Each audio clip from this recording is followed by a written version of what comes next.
Hello guys, आप देख रहे हैं फिजिक्स फॉर रे और मैं हूं यश स्वामी, फर्स्ट ईयर एमबीबीएस स्टूडेंट। आज अपन 10 मिनट फिजिक्स रिवीजन सीरीज का नेक्स्ट टॉपिक करेंगे गाइस, ठीक है ना। तो अपन ने एनएलएम और फ्रिक्शन तक का फिनिश कर लिया है। अभी अपन नेक्स्ट टॉपिक करेंगे वर्क, पावर और एनर्जी, ठीक है। तो गाइस आपको इन टॉपिक्स को कैसे करना है, आप जस्ट अपना ईयरबड्स लगाइए, ठीक है, ईयरफोन लगाइए और वीडियो को ऑन करके रखिए, ठीक है। 2-3 बार फास्ट फास्ट रिवीजन करोगे ना तो आपको फॉर्मुलाज याद होने लगेंगे, ठीक है। फॉर्मुलाज थोड़ा याद हो जाए उसके बाद में आप पीवाईक्यू करने की कोशिश करना, जिससे आपको कॉन्फिडेंस आएगा, ठीक है। और यही प्रोसेस आप बार बार रिपीट करोगे ना तो आप गारंटी के साथ 150 प्लस तो आराम से फिजिक्स में स्कोर कर लोगे, ठीक है ना। मैंने यही प्रोसेस अपना के 180 आउट ऑफ 180 स्कोर किया था गाइस, ठीक है। तो ठीक है गाइस, अभी अपन शुरू करते हैं, ठीक है ना। अपना वर्क, पावर, एनर्जी देखो, बेसिकली इसमें 2 से 3 क्वेश्चन आते हैं गाइस। एक इसमें कोलिजन में आता है और 2 अपन वर्क, पावर, एनर्जी में नॉर्मली आ जाते हैं, ठीक है। तो सबसे पहले वाला टॉपिक देखते हैं वर्क। वर्क मतलब कार्य। कार्य को देखो, W को अपन लिख सकते हैं W equal to F dot S, ठीक है ना। इनका डॉट प्रोडक्ट लिखते हैं गाइस। अब एफ डॉट एस का डॉट प्रोडक्ट सोल्व करेंगे तो क्या होगा, F dot S equal to F S cos theta, ठीक है। जब एफ वेरिएबल है तो अपन इंटीग्रेशन वाला फॉर्मूला अप्लाई कर देंगे, W equal to integration of F dot DS. यदि एफ कांस्टेंट है तो W equal to F dot S कर देंगे, उसको ओपन करके लिखेंगे तो अपन एफ एस कोस थीटा आएगा गाइस, ठीक है। वैसे ही अपन इसको ऐसे लिख सकते हैं एफ इंटू एफ की डायरेक्शन में जो डिस्प्लेसमेंट है ना वो, या फिर लिख सकते हैं डिस्प्लेसमेंट इंटू डिस्प्लेसमेंट की डायरेक्शन में फोर्स है वो। It is the scalar quantity guys. Unit हो जाएगी इसकी newton to metre equal to joule, dimension हो जाएगी ml स्क्वायर t-2, ठीक है। अब वर्क 3 टाइप का हो सकता है, नेगेटिव भी हो सकता है, पॉजिटिव भी हो सकता है और जीरो भी हो सकता है। मैंने आपको बताया F equal to W equal to होता है गाइस एफ डॉट एस होता है, ठीक है। एफ डॉट एस मतलब एफ एस कोस थीटा। अब देखो, यदि कोस थीटा की वैल्यू 90 से कम आ रहा है तो पॉजिटिव आ गया, 90 से 180 के बीच में आ रहा है तो नेगेटिव आ गया, और 90 आ रहा है तो कोस थीटा की वैल्यू 0 तो W भी इक्वल टू 0 हो जाएगा गाइस, ठीक है। अब देखते हैं वर्क, पावर, एनर्जी थ्योरम। देखो गाइस, ये ऑलवेज अप्लाई होने वाली थ्योरम है, मतलब इसका कोई एक्सेप्शन नहीं है अपने को, ठीक है ना। देखो ये क्या होता है, W total equal to delta K, मतलब टोटल कार्य, टोटल वर्क होता है ना वो चेंज इन काइनेटिक एनर्जी के बराबर होता है। ये कंजर्वेटिव और नॉन कंजर्वेटिव दोनों फोर्सेस के लिए अप्लाई होता है गाइस, मतलब ये ऑलवेज अप्लाई होगा, ठीक है। तो W net equal to K final minus K initial, change को अपन फाइनल माइनस इनिशियल लिखते हैं, उससे ये पता चल गया अपने को गाइस, ठीक है। अभी अपन 1 मिनट इसका छोटा कर लेते हैं, ठीक है। अब देखते हैं, देखो गाइस, अभी अपन इसको कैसे लिख सकते हैं, W equal to K initial. ये कौन सी कंडीशन में, देखो यदि पार्टिकल स्टॉप कर रहा है एंड पे जाके, यदि कोई पार्टिकल यहां से इनिशियल वेलोसिटी से चल रहा है और लास्ट में जाके रुक जा रहा है, ठीक है, यहां पे जाके रुक जा रहा है, तो K फाइनल इक्वल टू 0, क्योंकि लास्ट में वेलोसिटी 0 है तो K फाइनल इक्वल टू 0। तो W equal to change in kinetic energy होता है K final minus K initial, तो क्या हो गया W equal to minus K initial, ठीक है। यहां से माइनस कट गया, W माइनस इसलिए है क्योंकि देखो यहाँ फोर्स और डिस्प्लेसमेंट अपोजिट डायरेक्शन में है, तभी तो उसका वेलोसिटी 0 हो गया, ठीक है। तो W equal to K initial हो गया, तो W equal to K initial. देखो अपन K इनिशियल को काइनेटिक एनर्जी को क्या लिख सकते हैं, हाफ I ओमेगा स्क्वायर, ये रोटेशनल मोशन वाली काइनेटिक एनर्जी है, हाफ mv स्क्वायर ये नॉर्मल वाली अपनी काइनेटिक एनर्जी है, ठीक है। Kinetic energy p square upon 2m, ये अपन एनएलएम में देखा मोमेंटम वाली काइनेटिक एनर्जी है गाइस, ठीक है। W को लिख सकते हैं f डॉट s लिख सकते हैं, f को ma लिख सकते हैं, f इक्वल टू ma होता है, ये एनएलएम वाला फोर्स है गाइस, है ना, ठीक है ना। W equal to torque into theta, ये रोटेशन मोशन वाला W है गाइस, f डॉट s अपन देखते हैं ये नॉर्मल फोर्स वाला, ठीक है। अब देखते हैं टाइप्स ऑफ फोर्स देखते हैं। 2 टाइप के फोर्स होते हैं, एक होते हैं कंजर्वेटिव फोर्स, एक होता है नॉन कंजर्वेटिव फोर्स। देखो कंजर्वेटिव फोर्स क्या होते हैं, नॉट डिपेंड ऑन पाथ, ये पाथ पे डिपेंड नहीं करते हैं guys. W equal to 0 on close loop, ठीक है ना। इस टाइप वाले यहां से स्टार्ट होकर यहीं पे आ गया, तो इस टाइप वाले पाथ के अंदर इनका वर्क इक्वल टू 0 होता है, क्योंकि डिस्प्लेसमेंट कितना है, यहां से यहां तक चल गया तो 0 हो गया, क्योंकि W इक्वल टू क्या होता है, f डॉट ds, ठीक है, डिस्प्लेसमेंट। अब क्लोज लूप में डिस्प्लेसमेंट 0 तो वर्क भी 0 हो गया, ठीक है। तो ये देखो integration of close loop f dot ds equal to 0, ठीक है गाइस। देखो इसके एग्जांपल कौन कौन से हैं कंजर्वेटिव फोर्स के, gravitational force, magnetic force, spring force और नॉर्मल वाला जो अपन फोर्स देखते हैं ना वो वाला फोर्स, ठीक है। अब देखते हैं पोटेंशियल एनर्जी। देखो potential energy are defined only for conservative force and the total mechanical energy is conserved. देखो potential energy only for conservative forces के लिए डिफाइन होता है गाइस, और कंजर्वेटिव फोर्सेस के लिए ना जो मैकेनिकल एनर्जी का कंजर्वेशन का लो है ना जो अप्लाई होता है गाइस। देखो अब total energy equal to conserved होती है, ठीक है। टोटल एनर्जी कंजर्व ऐसे होगी कि initial kinetic energy plus initial potential energy equal to final kinetic energy plus final potential energy, मतलब K plus U equal to conserved. मतलब इसका मतलब ये होता है कि K प्लस U है ना वो कंजर्व्ड है, ये इसमें चेंज हो गया थोड़ा बहुत, ये इसमें चेंज हो गया, ये हो सकता है, ठीक है ना। एनर्जी का एक फॉर्म से दूसरे फॉर्म में चेंज पॉसिबल है, इसको डिस्ट्रैक्ट और क्रिएट नहीं कर सकते, इसी को तो अपन एनर्जी कंजर्वेशन लो बोलते हैं गाइस, ठीक है ना। फॉर कंजर्वेशन फोर्स ओनली, ठीक है ना। देखो delta K equal to W all. देखो ये क्या है, ये तो मैंने आपको बताया था ना, यहाँ पे देखो वर्क एनर्जी थ्योरम है कि टोटल जो वर्क होता है ना वो चेंज इन काइनेटिक एनर्जी के बराबर होता है, ये हमेशा अप्लाई होती है, ठीक है ना। अब देखो W फॉर कंजर्वेटिव फोर्स क्या होता है, U initial minus U final, मतलब माइनस ऑफ डेल्टा U, ठीक है, ये कंजर्वेटिव फोर्स हो गया। नॉन कंजर्वेटिव फोर्स या एक्सटर्नल फोर्स, जब फोर्स के बारे में नहीं दिया गया है तो मतलब नॉन कंजर्वेटिव एक्सटर्नल फोर्स ही मानते हैं। W एक्सटर्नल क्या होता है guys, minus of W conservative, वो क्या हो गया minus of minus delta U, तो वो क्या हो गया डेल्टा U, मतलब चेंज इन पोटेंशियल एनर्जी, इसी को तो बोलते हैं अपन W एक्सटर्नल। अपने को जो नॉर्मल दिया हुआ होता है ना वो एक्सटर्नल फोर्स ही होता है, ठीक है ना। देखो एफ कंजर्वेटिव, देखो ये फॉर्मूला अपने को बहुत अच्छे से याद रखना है, ठीक है ना। एफ कंजर्वेटिव इक्वल टू होता है माइनस du अपॉन dr, मतलब पोटेंशियल एनर्जी का डिस्टेंस के सापेक्ष में जो चेंज की रेट होती है ना उसी को अपन कंजर्वेटिव फोर्स बोलते हैं guys. In direction of conservative force है ना जो पोटेंशियल एनर्जी है ना वो डिक्रीज होती है गाइस, ठीक है ना। इसमें किस टाइप के क्वेश्चन पूछे जाते हैं, आपको ना पोटेंशियल एनर्जी दे रखा होता है उसके ठीक है, फिर उसके बाद में आपको कोऑर्डिनेट देके रखे होते हैं, ठीक है, आर देके रखा होता है, फिर उससे आपको एफ की वैल्यू फाइंड करनी होती है। वो कैसे निकालोगे आपको पता है, डिफरेंशिएशन करके निकाल लोगे गाइस, ठीक है। देखो दूसरा टाइप का फोर्स आता है नॉन कंजर्वेटिव फोर्स, ठीक है ना, ऐसा फोर्स जो पाथ पे डिपेंड करता है गाइस, इसका फॉर्मूला आ जाएगा integration of F dot DS close loop का, इसका वर्क है ना वो जीरो नहीं होगा क्योंकि तो पाथ पे डिपेंड कर रहा है। No potential energy for this type of force, इसका एग्जांपल है फ्रिक्शन फोर्स। देखो change in kinetic energy equal to हो जाएगा half M V final minus V initial, आपको पता है। देखो डेल्टा के इक्वल टू डब्ल्यू होल, ठीक है ना, इसलिए वर्क एनर्जी थ्योरम है तो हर जगह अप्लाई होगी गाइस, ठीक है ना। अब देखो ये तो हर जगह अप्लाई होगी तो अपन इसको क्या लिख सकते हैं, W conservative plus W non conservative equal to delta K, ठीक है। W conservative minus delta U होता है, नॉन कंजर्वेटिव को अपन ऐसे लिखते तो डेल्टा के। तो नॉन कंजर्वेटिव का फोर्स का वैल्यू कितना आ गया, डेल्टा के plus delta U. External force का कितना आता है, डेल्टा यू, और कंजर्वेटिव फोर्स का कितना आता है, माइनस डेल्टा यू, ठीक है गाइस। अब देखते हैं एनर्जी। एनर्जी क्या होती है गाइस, देखो पावर ऑफ वर्क डन, ठीक है ना, पावर कार्य करने की क्षमता को अपन एनर्जी बोलते हैं गाइस, ठीक है। इट इज आल्सो एक स्केलर क्वांटिटी, इसकी यूनिट होगी न्यूटन इनटू मीटर, वही होगी न्यूटन इनटू मीटर ही होगी, ठीक है, उसी को जूल बोलते हैं। डायमेंशन भी सेम हो गया ml स्क्वायर t माइनस 2, ठीक है। एनर्जी ऑलवेज कंजर्व्ड, एनर्जी हमेशा संरक्षित रहती है, नो क्रिएशन और नो डिस्ट्रक्शन, ठीक है ना। एनर्जी को कभी भी घटाया या बढ़ाया नहीं जा सकता, ठीक है। ये एक फॉर्म से दूसरे फॉर्म में केवल चेंज हो सकती है, ठीक है। अब देखो डिफरेंट टाइप ऑफ एनर्जी देखते हैं अपन। सबसे पहले देखते हैं काइनेटिक एनर्जी। काइनेटिक एनर्जी क्या होती है गाइस, किसी भी पार्टिकल को किसी जीरो मतलब जीरो वेलोसिटी वाले पॉइंट से वी वेलोसिटी वाले पॉइंट तक, किसी भी पार्टिकल को जीरो वेलोसिटी वाले पॉइंट से वी वेलोसिटी वाले पॉइंट तक, या फिर वी वेलोसिटी वाले पॉइंट से जीरो वेलोसिटी वाले पॉइंट तक लाने या ले जाने में जो अपने को वर्क डन किया गया है ना, उसी को अपन काइनेटिक एनर्जी बोलते हैं, ठीक है ना। और ये हमेशा रेफरेंस बेस क्वांटिटीज है, एनर्जी हमेशा रेफरेंस बेस क्वांटिटी है, वो पोटेंशियल हो या काइनेटिक हो, ठीक है। इनका डिफरेंस है ना वो रेफरेंस लेस होता है, ठीक है गाइस। तो काइनेटिक एनर्जी का फॉर्मूला क्या आता है, kinetic energy equal to half M V square, ये डब्ल्यू, ठीक है ना, डब्ल्यू तो हो गया। तो काइनेटिक एनर्जी के दो फॉर्मूले अपने को याद रखने, kinetic energy equal to half M V square, या काइनेटिक एनर्जी को अपन लिख सकते हैं पोटेंशियल के फॉर्म में जो अपन एनएलएम में देखा था, P square by 2m, P equal to momentum, ठीक है ना। देखो ओनली फॉर सिंगल पार्टिकल, ये आपको मैंने वहां भी बताया था कि kinetic energy equal to zero है तो पोटेंशियल मोमेंटम जीरो होगा ही होगा, लेकिन यदि मोमेंटम जीरो है तो काइनेटिक एनर्जी जीरो भी हो सकती है और नहीं हो सकती, क्योंकि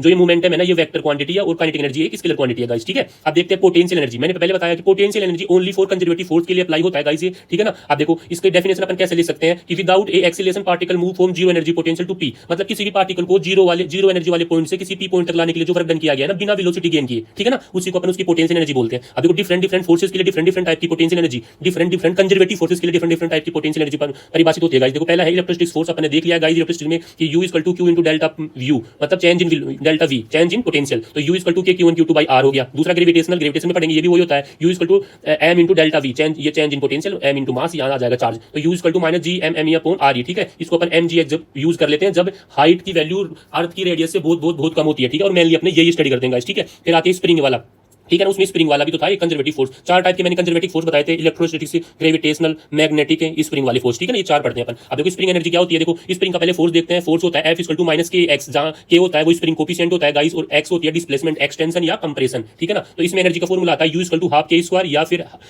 हाफ एफ एक्स या फिर एफ स्क्वायर बाई 2k, ठीक है। अब इसमें कौन सा फॉर्मूला लगाएंगे वो अपन देखते हैं। यदि उसमें से बोला गया हो कि एक्सटेंशन कॉन्स्टेंट है तो ये वाला लगा देंगे, यदि उसमें दिया गया हो फोर्स कॉन्स्टेंट है तो उसमें ये वाला लगा देंगे, ठीक है ना। क्योंकि अपन वो क्वांटिटी वाला जब कंपेरिजन करवाया जाता है किसी भी क्वेश्चन में तो मैक्सिमम से मैक्सिमम क्वांटिटी को अपन डिलीट करने का सोचते हैं गाइस, ठीक है। देखो ये स्प्रिंग का कोफिशिएंट प्रोपोर्शनल टू 1 बाई इसकी हार्डनेस की होता है, ठीक है, और 1 बाई इसकी लेंथ की होता है। जितनी लेंथ ज्यादा होगी स्प्रिंग कोफिशिएंट उतना ही कम होता जाएगा गाइस, ठीक है। अब W क्या होता है, W इक्वल टू मैंने बताया कि हमेशा अप्लाई होता है, वर्क एनर्जी थ्योरम हमेशा अप्लाई होती है। W इक्वल टू डेल्टा के, तो डेल्टा के को अपन लिख सकते हैं हाफ के x1 square minus x2 square. ये पूछेगा ऐसे पूछता है कि यदि कोई स्प्रिंग में पहले एक्सटेंशन इतना था, उसके एक्सटेंशन को बढ़ाकर इतने से इतना कर देने पर कितना वर्क डन अपने द्वारा किया गया है, तो अपन इस फॉर्मूले से निकाल लेते हैं गाइस, ठीक है। Potential energy a reference base quantity and the change in potential energy is non reference base quantity, आपको याद रखना है, ठीक है ना। पोटेंशियल एनर्जी हमेशा से याद रख ले कि एक रेफरेंस पॉइंट लेते हैं कि मान लो ये जीरो वाला पॉइंट है, अब बताओ कि यहाँ की रेफरेंस एनर्जी कितनी है, ठीक है ना। ऐसे एक पॉइंट को जीरो मान के फिर एनर्जी निकालते हैं अपन, ठीक है।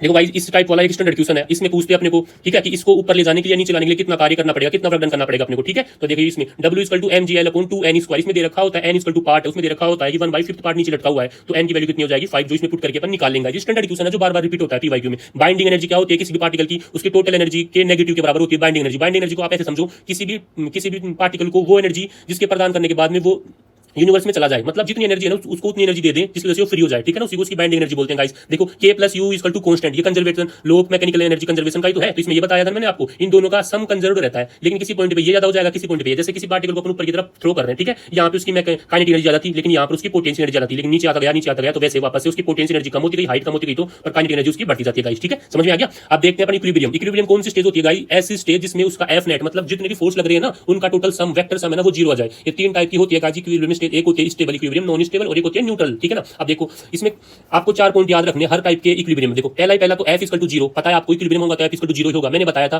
कि F conservative equal to minus du upon dr होता है, तो ये भी 0 होगा, ठीक है। F proportional to minus x की प्रोपोर्शनलिटी आ गई गाइस। देखो इसमें क्या होता है, u मिनिमम होता है, मतलब पोटेंशियल एनर्जी मिनिमम होती है स्टेबल वाले में, ठीक है। आप बताओ, देखो ये कटोरा है, कटोरा ऊपर की तरफ खुला हुआ है। देखो यहाँ मैंने एक बॉल रखी, इस बॉल को मैं यहाँ ले जाऊंगा तो ये बॉल वापस से यहाँ आने की कोशिश करेगी, यहाँ ले जाऊंगा यहाँ, मतलब अपने डिस्टर्बेंस को अपोज करेगी, ठीक है ना, अपने डिस्टर्बेंस को अपोज करेगी, मिनिमम पोटेंशियल एनर्जी वैल्यू पे है, ठीक है। इसका डबल डिफरेंशिएशन यदि अपन करेंगे ना पोटेंशियल एनर्जी का एक्स के रापेंस में, ठीक है, तो वो पॉजिटिव आता है गाइस, मतलब कटोरा ऊपर की तरफ खुलता है, आप ऐसे याद रखो, ठीक है। दूसरी वाली कंडीशन में नॉन स्टेबल में फोर्स तो जीरो होगा, तो minus D you upon D R भी जीरो होगा। देखो इसमें प्रोपोर्शनलिटी आती है माइनस एक्स की, मतलब जिस डायरेक्शन में अपन एक्स करेंगे उसके अपोजिट डायरेक्शन में फोर्स लगेगा। मतलब देखो अपन इसमें इधर ले जा रहे हैं तो इधर फोर्स लग रहा है, ठीक है। यहाँ आती है प्रोपोर्शनल की, जिस डायरेक्शन में ले जाएंगे उसी डायरेक्शन में फोर्स लगेगा। यहाँ मैक्सिमम पोटेंशियल एनर्जी होती है, जैसे देखो इसको इधर लेके जाएंगे ना तो ये ढलान में इधर ही चलता चला जाएगा, ठीक है। तो समझ में आ गया आपको, इसका डबल डिफरेंशिएशन है ना वो नेगेटिव आता है, मतलब कटोरा नीचे की तरफ खुलता है गाइस, ठीक है। थर्ड वाला देखते हैं न्यूट्रल वाला, मतलब फोर्स तो जीरो होगा क्योंकि ये तो इक्विलिब्रियम है, तो minus D you upon D R भी जीरो होगा, पर ए प्रोपोर्शनल टू एक्स, मतलब इसका एक्स के साथ कोई रिलेशन ही नहीं है, इसमें इसकी पोटेंशियल एनर्जी कांस्टेंट होती है गाइस। मतलब देखो ऐसे इसको इधर ले जाएंगे तो उससे कुछ मतलब नहीं, जितना फोर्स लेके जाएंगे उतना ही जाएगा, उसके बाद में नहीं जाएगा, ठीक है। और इसका double differentiation of potential energy reference to X equal to zero होता है, ठीक है। तो ये सब चीजें पता कर लो आप बार बार पढ़ के। थर्ड क्वांटिटी देखते हैं अपन पावर। पावर क्या होता है? रेट ऑफ वर्क डन, कार्य करने की जो दर होती है ना उसी को अपन शक्ति बोलते हैं guys. Always delivered by force, force किसी पावर किसी फोर्स के द्वारा ही डेराइव होती है, ऐसे बिना फोर्स के कोई पावर नहीं होती गाइस, ठीक है ना। ये भी एक स्केलर क्वांटिटी है, इसकी यूनिट होती है joule upon second equal two volt, जो अपन एसआई यूनिट अपन देखते हैं, ठीक है। एक horse power equal to 746 volt, मतलब 746 वोल्ट होती है एक हॉर्स पावर की वैल्यू। डायमेंशन अपन निकाल लेंगे गाइस इसका ml स्क्वायर t माइनस 3 करके, ठीक है। अब देखो पी एवरेज क्या होती है, नॉर्मल, मैंने क्या बोला, रेट ऑफ वर्क डन, तो अपन बोलते हैं जहां भी रेट लिखा हुआ है मतलब टाइम नीचे आएगा तो P average equal to work upon time हो गया, मतलब अपन वर्क एनर्जी थोड़ा क्या लिख सकते हैं, डेल्टा के लिख सकते हैं, तो डेल्टा के बाई टी हो जाएगा, ये हमेशा ऑलवेज अप्लाई होगा गाइस, ठीक है। अब देखो पावर इंस्टेंटेनियस क्या हो जाती है, एफ डॉट वी, अपन वेक्टर के टाइम से देखते आ रहे हैं, ठीक है। तो एफ इक्वल टू कांस्टेंट हो जाएगा। अब एफ की जगह अपन एम ए लिख सकते हैं, फोर्स एनएलएम में देख लिया तो एम ए वी, ठीक है। इसको अपन ऐसे भी लिख सकते हैं M D V upon D T, क्योंकि एक्सेलेरेशन को क्या लिख सकते हैं अपन, या तो एक्सेलेरेशन को लिख सकते हैं D V upon D T, या फिर एक्सेलेरेशन को लिख सकते हैं V D V upon D X. तो एक बार अपन D V upon D T लिख दिया, एक बार लिख दिया V D V upon D X लिख दिया गाइस, ठीक है। अब देखो कुछ स्पेशल टाइप के क्वेश्चन हो आते हैं, यदि पावर कांस्टेंट है, यदि किसी टाइम में पावर कांस्टेंट है तो उस टाइम में एवरेज और इंस्टेंटेनियस पावर दोनों का वैल्यू सेम आता है गाइस, ठीक है। अब देखते हैं स्पेशल टाइप ऑफ क्वेश्चन।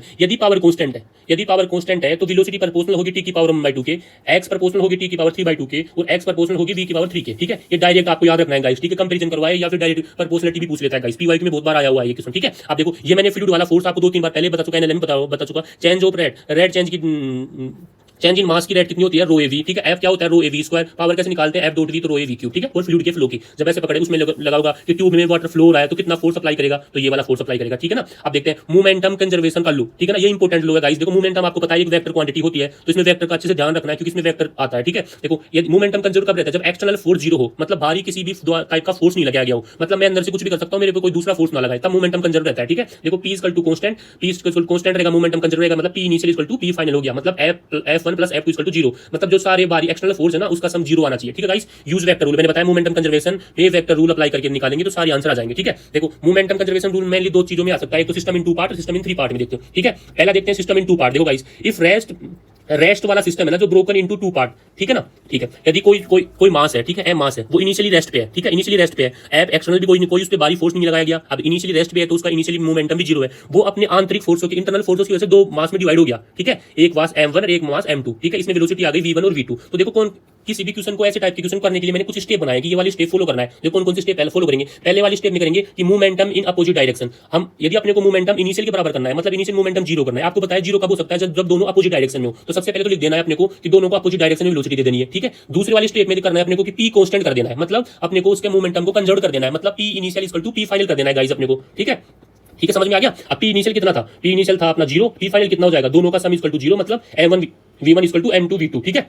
अब स्टेप थर्ड देखते हैं। स्टेप थर्ड में क्या, काइनेटिक एनर्जी और मोमेंटम वाला क्वेश्चन आप इक्वेशन लगा देंगे, k equal to p square by 2m। तो मोमेंटम कंजर्व है तो k प्रोपोर्शनल टू 1/m की कर देंगे। इससे अपने को पता चल जाएगी कि कौन से मास पे कौन सी वेलोसिटी आएगी अपने को, ठीक है गाइस। वैसे ये देखो गन ब्लूट वाले वो होता है ना ऐसे कि एक गन थी, उससे एक ब्लूट बाहर निकली गई है, ठीक है। इसकी वेलोसिटी है तो इसकी वेलोसिटी कितनी आएगी, तो m1 v1 equal to m2 v2 करके निकालते हैं गाइस उससे, ठीक है, इस टाइप वाले क्वेश्चन में। और नेक्स्ट स्टेप जो फोर्थ स्टेप है वो क्या है, आपने को बताया कि जो इसके जो विस्फोटन से इसका जो ब्रेक डाउन हुआ है ना मास का, इसके वजह से इन दोनों मास को कुछ काइनेटिक एनर्जी नया मिला है, ठीक है ना। वो उसकी पोटेंशियल एनर्जी थी पहले, वो अब काइनेटिक एनर्जी में चेंज हो गई है। तो कितना काइनेटिक एनर्जी में चेंज हुई है वो पता निकाल सकते हो आप। पहले दोनों रेस्ट में थे, बाद में कितने आ गए, half m1 v1 square plus half m2 v2 square guys. आपको v1 v2 ना मोमेंटम कंजर्वेशन से पता चल जाएगा, और m1 m2 आपको दे ही रखा है तो आपको निकाल लोगे, ठीक है। वैसे ही सिस्टम इन 3 पार्ट आप निकाल सकते हो। पता है आपको कि जो मोमेंटम है ना उसका जो वेक्टर है ना वो 0 आएगा। इस तरीके से आपको डिनोट कर देना है कि इन दोनों का रिजल्टेंट इसके बराबर आ जाए। तो आपको दे रखा है p3 इक्वल टू, मतलब इन दोनों का रिजल्टेंट इसके बराबर आना ही चाहिए, तभी तो मोमेंटम कंजर्वेशन लगेगा कि आपस में ब्रेक कैंसिल आउट हो जाए, क्योंकि ये तो इनिशियली तो p इनिशियली इक्वल टू 0 है क्योंकि तो रेस्ट पे है, ठीक है ना।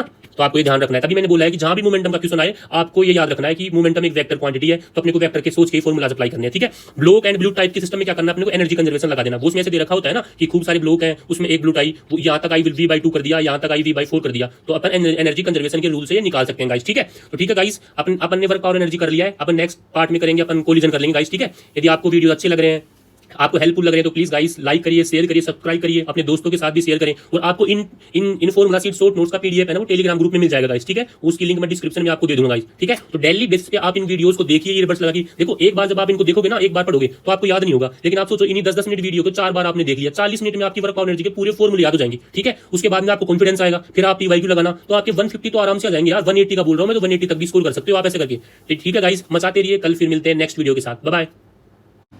Thank you guys. Please like, share and subscribe the channel and join the Telegram group for the PDF for our physics formula sheet. Thank you.